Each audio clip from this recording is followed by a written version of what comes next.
Locations கெஸ்டிங் எல்லாம் பார்த்தோன்னு சொல்லியிருந்தேன் இல்லையா. எனிவே இந்த இம்பார்ட்டன்ட் மேட்ரிங் என்னென்னா, கெஸ்டிங் பார்க்குற முன்னுக்கு வந்து நம்ம அந்த பாட்டை எப்படி பண்ண போகிறோம், வந்து அந்த பாட்டை வந்து டான்ஸரோட பண்ண போகிறோமா இல்லை அது ஒரு ஸ்டோரியாக பண்ண போகிறோமான்னு சொல்லிட்டு நம்ம முடிவு பண்ணணும்.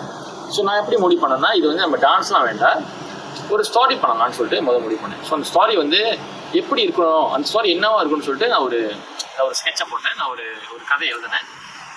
அந்த கதை வந்து ஒரு ஷார்ட் ஃபிலிம் மாதிரி நான் எழுதினேன். அந்த ஷார்ட் ஃபிலிமை வந்து இந்த 4 நிமிஷத்துக்குள்ளே வந்து நான் மியூசிக் வீடியோவாக கொண்டு வந்தேன். ஸோ அது வந்து அதுதான் அப்படி தான் நான் பண்ணேன். பட் என்னென்னா, ஃபர்ஸ்ட் வந்து ஒரு ஸ்டோரி, ஒரு சினாப்சிஸ், ஒரு லைட்டான ஒரு கதை எப்படி போகுது, எத்தனை சீன்ஸ் வேணும், எத்தனை ஷார்ட்ஸ் வேணும், இந்த மாதிரிலாம் விஷயம் வந்து நான் கொஞ்சம் சர்வேவும் பண்ணேன், டிஸ்கவரும் பண்ணேன், எப்படி மியூசிக் வீடியோ பண்ணுறாங்க, முக்கியமாக அந்த கதையை பண்ணேன், நான் ஸ்டோரி பண்ணேன். ஸோ ஸ்டோரி ரொம்ப இம்பார்ட்டன்ட்.